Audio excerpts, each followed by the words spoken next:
Shalom,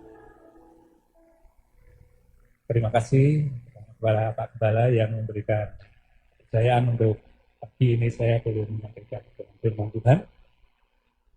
Selamat Natal Bapak Ibu saudara sekalian. Mungkin ada yang belum sempat mengucapkan satu dengan yang lain, bisa kanan kiri mungkin lama tidak ketemu bisa sampaikan selamat Natal, amin.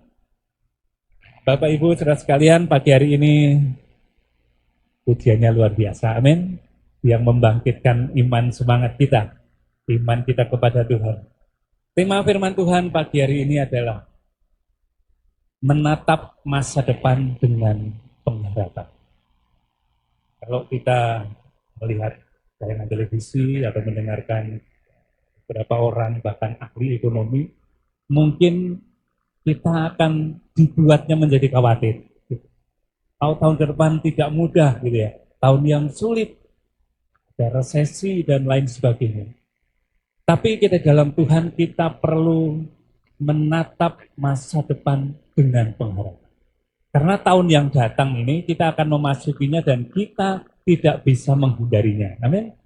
Kita tidak bisa mengatakan bahwa saya tak tinggal dulu di 2024 gitu ya, yang lain biar jalan dulu gitu ya. Tidak bisa mau tidak mau, siap tidak siap, kita akan memasukinya tahun 2025. Jadi yang perlu kita siapkan itu adalah hati kita untuk masuk di tahun 2025. Biar itu kita bisa melangkah dengan pengharapan. Amin. Kalau kita merenungkan sepanjang tahun ini gitu ya, mungkin ada yang mengatakan kok tahunnya begitu singkat gitu ya. Ada beberapa orang yang mengatakan sepertinya Natalnya itu baru kemarin. Tetapi tiba-tiba sudah Natal. Tapi ada juga beberapa orang rupanya yang mengatakan tahun ini begitu lama. Tahun ini sulit, tahun ini berat dari bulan ke bulan, dari hari ke hari. Mereka harus berjuang dan mereka mengatakan ini tahun yang berat. Tahun yang sulit. Jadi beda orang, beda kasusnya, beda ceritanya. Ada yang sepertinya sebentar gitu ya. Sudah tahun baru lagi. Tapi ada yang lama karena pergumulan hidupnya. Nah saudara, di dalam Tuhan kita seringkali tidak diberikan bocoran oleh Tuhan apa yang akan terjadi. Ada sesuatu yang seringkali sudah kita rancangkan di awal tahun. Mungkin di tahun 2024 awal, kita sudah merancangkan sesuatu yang bagus. Secara hitung-hitungan semuanya sudah masuk, semuanya sudah oke. Tapi ketika kita berjalan di dalam tahun itu mungkin awal tahun atau bulan-bulan beberapa bulan ke depan tiba sesuatu yang di luar dugaan kita terjadi. Nah, ini seringkali yang kita alami secara manusia dan itu dialami oleh banyak orang, bahkan saya percaya semua orang. Segala sesuatu yang seringkali sudah kita persiapkan sedemikian rupa, tiba-tiba sesuatu yang tidak terduga terjadi. Nah, apakah kita akan menghindarinya? Ataukah kita akan terus menjalaninya? Mungkin yang tahun 2024 awal begitu berat, sampai hari ini ternyata Tuhan menolong. Amin. Bapak Ibu, mari kita akan baca ada satu peristiwa yang menarik yang dialami oleh para murid, di mana para murid ini berjalan dengan Tuhan, mereka satu perahu dengan Tuhan, tetapi pada akhirnya dia mengalami sesuatu yang di luar prediksi, di luar duga. Kita akan baca dulu dalam Injil Lukas 8 ayat 22 sampai 25 saja. Lukas 8 ayat 22 sampai 25. Kita akan baca secara bergantian. Saya yang 22, Bapak Ibu Saudara ayat yang ke-23 dan selanjutnya. Pada suatu hari, Yesus naik ke dalam perahu bersama-sama dengan murid-muridnya. Dan ia berkata kepada mereka, marilah kita bertolak ke seberang danau, lalu bertolaklah mereka.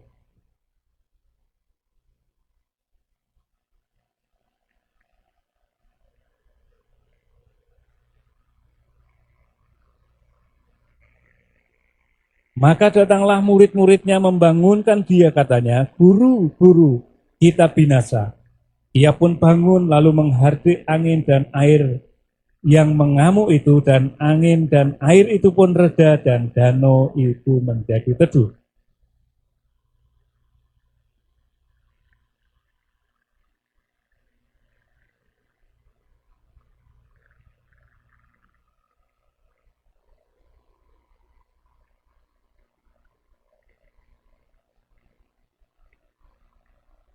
Amin. Ini mungkin kita sudah puluhan kali membacakan peristiwa cerita ini. Ya, ketika saya kembali membaca ini, saya mendapatkan sesuatu bahwa apa yang dialami oleh para murid ini seringkali bisa kita alami. Ya. Jadi yang pertama, kita bisa melihat bahwa yang mengajak dalam perahu itu adalah ayat yang ke-22 dikatakan, pada suatu hari Yesus naik ke dalam perahu bersama-sama dengan murid-muridnya dan ia berkata kepada mereka, "Marilah kita bertolak ke seberang." Yang mengajak itu siapa? Yesus.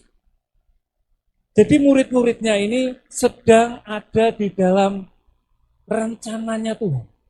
Murid-muridnya sedang berjalan dengan Yesus, diajak satu perahu, bukan beda perahu. Satu arah, bukan beda arah. Kemudian bisa dikatakan ini satu visi. Karena Yesus, mari kita bertolak ke seberang. Mereka satu perahu berjalan dengan Yesus. Artinya mereka sedang ada di dalam kehendak Tuhan. Seringkali orang berpikir, kalau orang berjalan dalam kehendak Tuhan itu bebas dari masalah. Kalau kita sedang menjalankan perintahnya Tuhan, kita ini semua oke gitu, jalan. Tidak ada sesuatu. Tetapi yang dialami oleh para murid ini, mereka satu perahu dengan Tuhan, mereka satu visi, satu tujuan dengan Tuhan, mereka satu dalam kehendak Tuhan. Tetapi tiba-tiba perahu itu ada dalam. Bukankah seringkali kita ini demikian?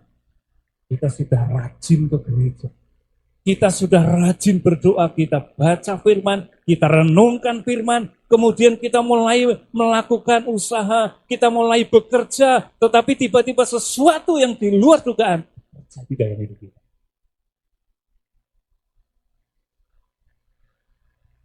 Ayat yang selanjutnya dikatakan di ayat 23, dan ketika mereka sedang berlayar, Yesus tertidur.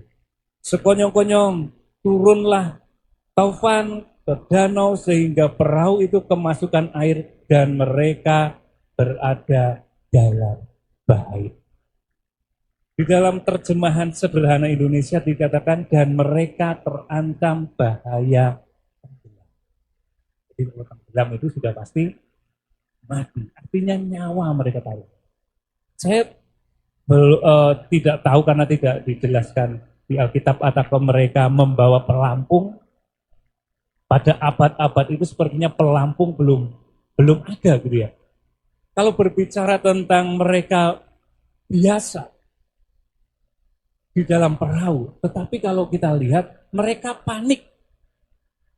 Ketika ada di dalam bahaya itu mereka takut, mereka panik luar biasa. Artinya ini sesuatu yang di luar dugaan, mungkin lebih besar dari biasanya.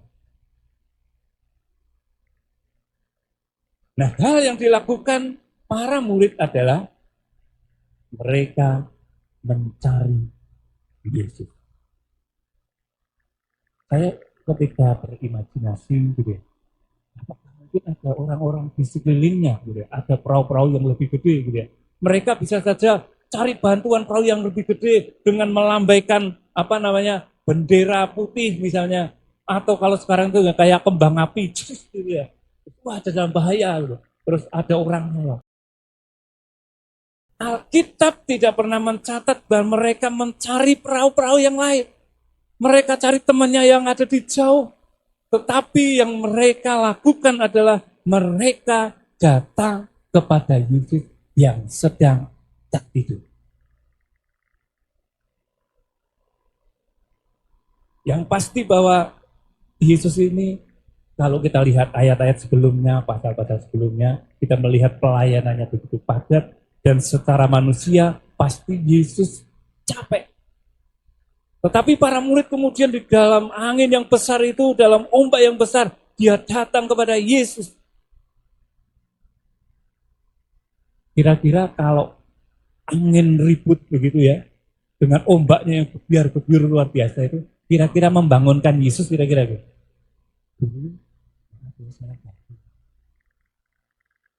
Angin sebentar ini bahaya. Kira-kira begitu kan? Atau mungkin maaf guru, dengan bahasa diplomasi, karena dengan gurunya. Saudara akan menemukan sesuatu yang saudara mungkin, oh ya benar juga gitu ya. Kadang di dalam kepanikan kita datang kepada Tuhan masih memakai bahasa-bahasa yang Tuhan mau menolong. Aku dalam bahaya, aku sudah 3 hari belum kemasukan nasi. Saudara, ayat yang ke-24 dikatakan, maka datanglah murid-muridnya membangunkan dia, katanya, guru, guru, kita binasa. Ia pun bangun lalu menghardik angin dan air yang mengamuk itu, dan angin dan air itu pun reda dan danau itu menjadi teduh. Dalam terjemahan sederhana Indonesia, saudara, ada ayatnya, ada apa? Aplikasinya. Di dalam terjemahan sederhana Indonesia dikatakan begini, lalu para murid mendatangi Yesus dan membangunkan dia dengan berseru, guru, guru, mampuslah kita. Ini yang dituliskan deh. Saya bahasanya sepertinya besar sekali gitu ya. Tapi dikatakan bahwa guru, guru, mampuslah kita. Dan tidak mungkin itu pelan-pelan. Mampus kita. Anginnya kenceng gak akan kedengeran. Mereka pasti akan berkata, guru, mampus kita. Kira-kira kalau saudara gurunya dikagetkan begitu, apa reaksi saudara? Mungkin itu gurunya kok sopan sedikit, bangunkan pelan-pelan gitu ya. Tetapi yang menarik adalah Yesus tidak komplain dengan sesuatu ucapan yang sepertinya kasar. Mampus kita. Yesus tidak mengatakan, dijaga kamu itu murid, ngomongnya mbok yang bagus. Yesus tahu kepanikan yang terjadi, sesuatu yang di luar perkiraan para murid, sesuatu yang keluar otomatis. Dengan itu, rupanya Yesus memahami akan hal itu. Dan mereka berseru. Dan Yesus Tuhan. Perhatikan reaksinya Yesus. Orang bangun tidur tuh biasanya pingin, kalau kita bangun tidur pagi-pagi gitu ya, tarik minum dulu ya. Yesus bangun ini mampus kita, sebentar minum dulu. Kan Yesus itu kan mengatasi alam semesta. Tuhan Yesus tidak pernah takut tenggelam, Tuhan Yesus tidak pernah terganggu dengan angin ribut. Buat Tuhan itu hal yang kecil. Tuhan sudah ambil minum dulu. Atau Tuhan Yesus bisa berkata, mungkin kamu tadi pelayanan tidak sungguh-sungguh. Yesus bisa menyalahkan para murid. Kamu tadi pas pelayanan ke rumah Petrus, apa yang kamu lakukan? Atau pagi-pagi jangan-jangan kamu tidak berdoa dulu, sehingga angin ribut tiba-tiba datang. Atau Tuhan Yesus juga bisa berkata,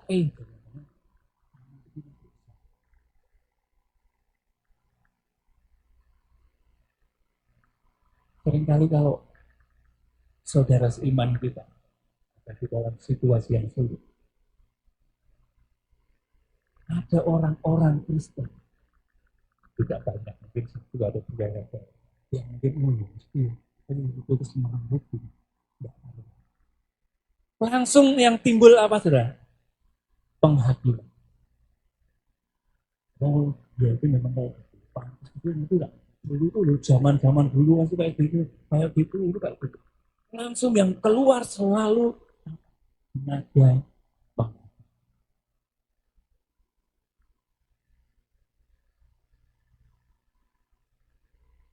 Satu kali ada orang cerita sama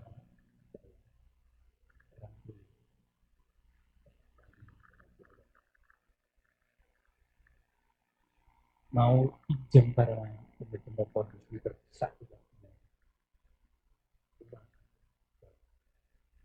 Anak-anaknya tidak bisa pinjam ke salah satu saudaranya yang dianggapnya ada uang lebih. Ini anak ini sudah kelaparan gitu ya. Lalu ternyata yang keluar dari saudaranya ini adalah itu belajar kerja yang benar, ibadah yang benar. Jadi mungkin khotbahnya itu kurang lebih 30 menit. Ikut itu. Tapi mau punya mereka bosan banget nanti ada uang ini, kemudian pulang beli beras masak. Sudah dimarah-marahi, sudah dinasihati karena masih ada ikatan. Tapi sorry ya, hari ini aku tak sabar. Kamu harus berdoa sungguh-sungguh ke Tuhan, pasti Tuhan tolong.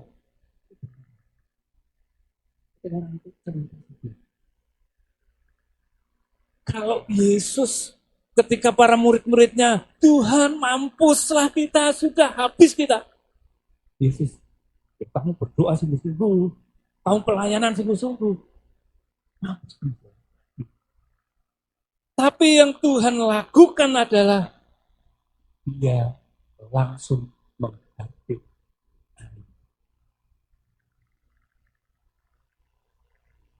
Kita menghadapi kasus yang dikasih makan dulu, ya kan? Kalau kita ada ya, kalau tidak ada yuk kita nangis bareng lah, gitu ya. Gitu. Kadang kan orang itu datang kepada orang yang sepertinya punya, tapi ternyata sama-sama tidak punya. Ya akhirnya apa yang kita lakukan?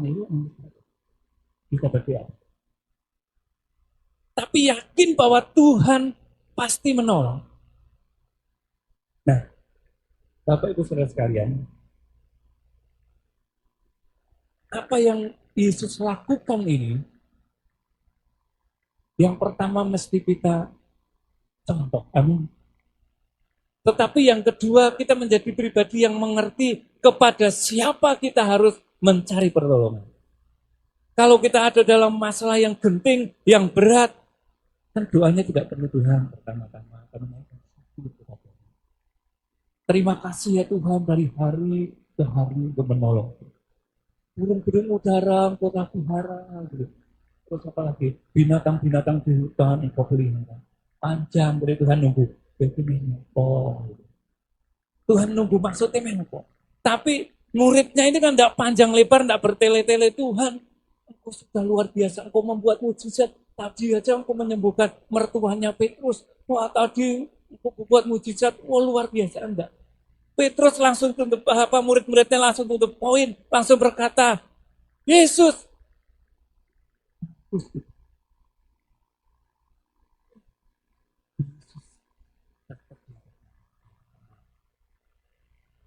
Angin ribut tenang. Jadi saudara mungkin saudara bukan orang yang pasif begitu.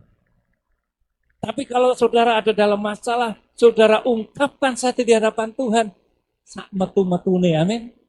Kalau kita orang dalam bahaya itu, dalam masalah itu kan kadang kita tidak ngerti mau ngomong apa. Kalau masalah sudah besar, sudah berat, bingung Tuhan apa yang mau didoakan.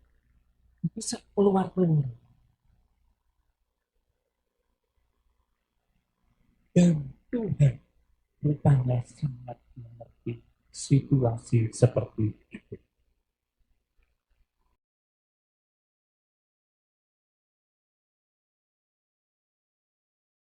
Nah, itu yang sering kali terjadi dalam hidup. Nah, kembali kepada pertanyaan awal bahwa ini orang, para murid sudah ada di dalam perahu satu visi, tidak melenceng, dia sedang tidak jauh, tetapi dia diizinkan Tuhan melewati sebuah peristiwa yang mengerikan. Apa sebenarnya keinginan Tuhan? Kemudian kita akan lihat selanjutnya ayat yang ke-25 dikatakan demikian. Lalu katanya kepada mereka, di manakah kepercayaanmu? Maka takutlah mereka dan heran, lalu berkata seorang kepada yang lain, siapa gerangan orang ini sehingga ia memberi perintah kepada angin dan air dan mereka taat kepadanya. Dikatakan di manakah kepercayaan? Jadi setelah tenang, setelah ombaknya reda, setelah para murid bisa bernapas, baru Tuhan. Jadi kita kalau mau nasihati orang itu ya, kalau sedang dalam masalah dinasihati itu kadang tidak bisa. Tetapi begitu sudah reda, kita baru dikasih tahu seperti para murid, di manakah kepercayaan. Yesus sedang mau ajarkan kepada para muridnya bahwa sebenarnya para murid itu mempunyai kekuatan untuk bisa menyelesaikan masalah itu. Asal dia percaya. Orang Kristen itu kadang begitu masalahnya berat, orang berkata, wah enggak bisa ini. Tidak percaya diri bahwa aku mesti bisa. Seperti Yosua dan Kaleb dan 10 pengintai lainnya, yang lainnya pesimis, enggak bisa. Orang di suku enak, orang-orang raksasa, kita masuk mesti kita mati. Tetapi kedua ini memang orang besar-besar itu. Tetapi kita tidak sendirian, kita dengan Tuhan pasti bisa. Dan akhirnya Yosua dan Kaleb bisa masuk dalam perjanjian. Sementara 10.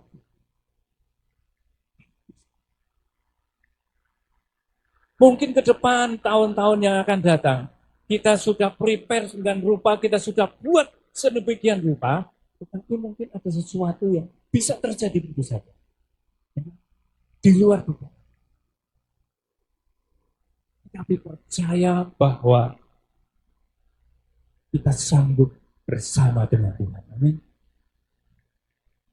Dan dari setiap peristiwa, dari setiap apa yang terjadi yang Tuhan izinkan, sebenarnya Tuhan ingin menyatakan rencananya yang besar.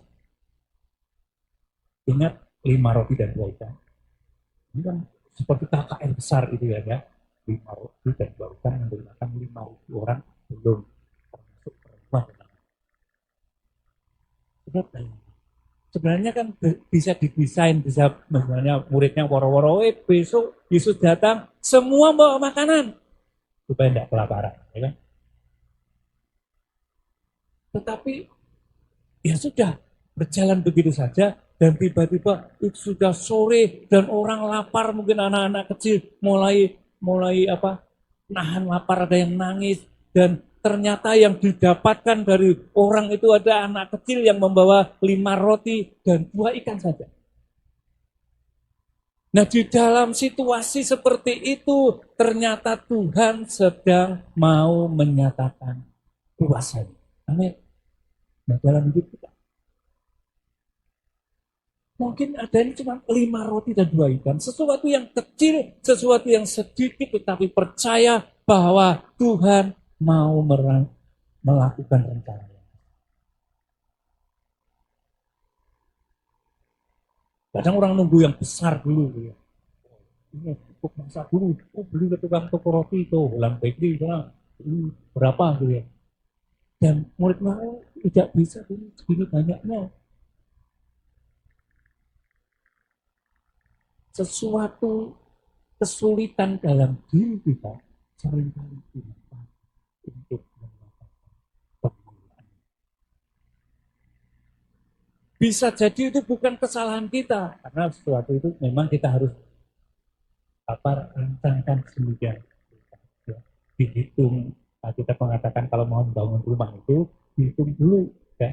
Kira-kira nanti selesai atau tidak gitu. Tetapi ada saatnya seringkali Tuhan izinkan sesuatu terjadi supaya kuasa Tuhan dinyatakan. Ada yang orang buta sejak lahir. Orang-orang mulai mengatakan, dulu siapa yang salah ini? Mungkin tetangga-tetangganya udah mengaku, oh jelas neneknya. Neneknya itu amit-amit itu sudah pelit, sudah itu suka ngomongin orang, sudah dulu jahat itu tanah punya orang diambil gitu. Atau mungkin mengatakan, oh itu bapak itu amit-amit. Bukan salah orang tuanya, bukan salah anaknya, tetapi supaya kuasa Tuhan dinyatakan.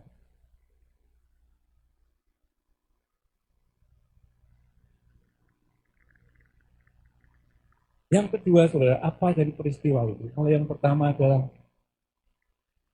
Tuhan mengajarkan orang murid untuk bisa mengatasi masalah ini.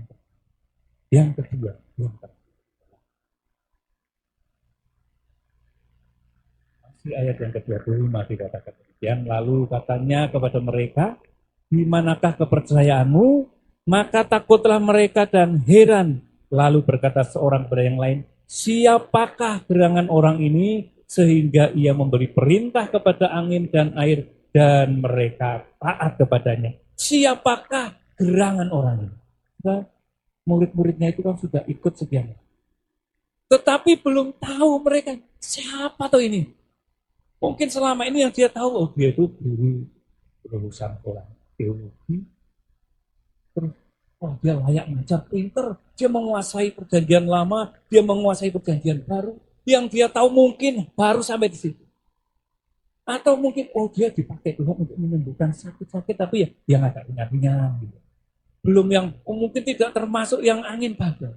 Tapi begitu angin badai ini menghantam mereka, mereka siapa orang ini?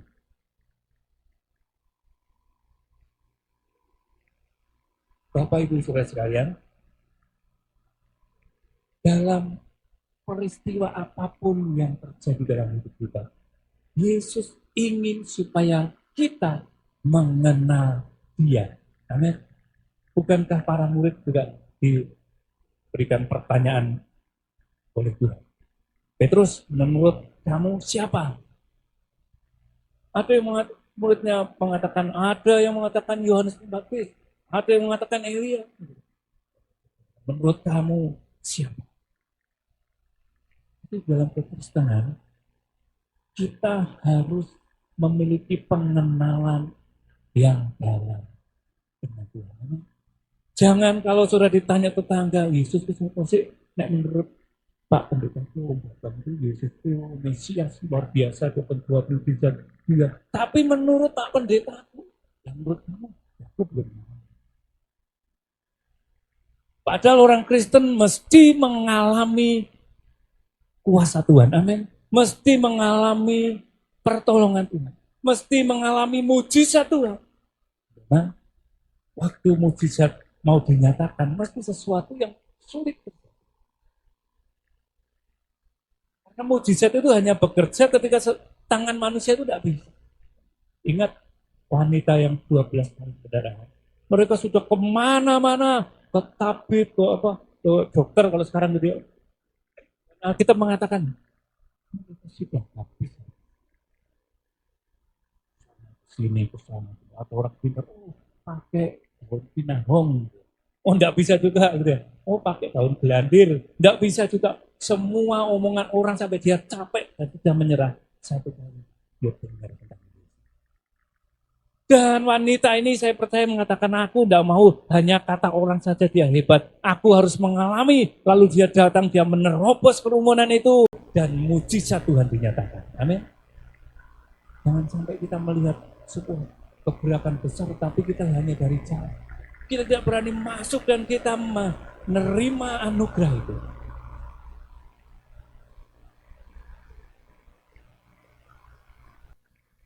Keinginan Tuhan dalam peristiwa-peristiwa itu. Dia ingin melatih kita. Percaya. Seperti itu orang Yahudi, ya. Dilempar dulu anaknya dan belum bisa dong. Bilang, 2 hari lagi. Lepas lagi, yuk bisa lagi. Oke, 5 hari lagi. Tapi lama-lama mulai bisa. Tuhan ingin melatih otot-otot iman. Iman kalau tidak pernah dilatih menjadi pergi. Pergi apa? tubuh kita. Ya. Tubuh kita kalau tidak pernah dilatih, tidak pernah apa, dan kalau orang sudah usia 40 itu kata apa, gitu ya, itu harus melatih mas, harus kuat, kuatnya kan sudah dilatih gitu ya. Begitu kita sudah 40, 50 sudah pensiun semua sudah tahu uang semua sudah ada, semua sudah pensiun, uang pensiun sudah ada, semua sudah komplit, kita tinggal menikmati dari hitunglah nanti Tuhan 75, 80, cukup lawannya, sudah tak duduk-duduk. Tidak pernah dilatih. Nah, malammu 5 tahun mungkin kita sudah tidak bisa jalan, udah. Ya. Kita perlu melatih diri. Perlu melatih diri, kita perlu gitu. Ya, supaya otot. Demikian juga iman kita. Mungkin itu pasti. Tapi kita perlu melatih iman kita supaya lebih kuat lagi. Amin. Kalau kita ada dalam masalah, melatih iman. Jadi, yang kedua, dikatakan bahwa supaya kita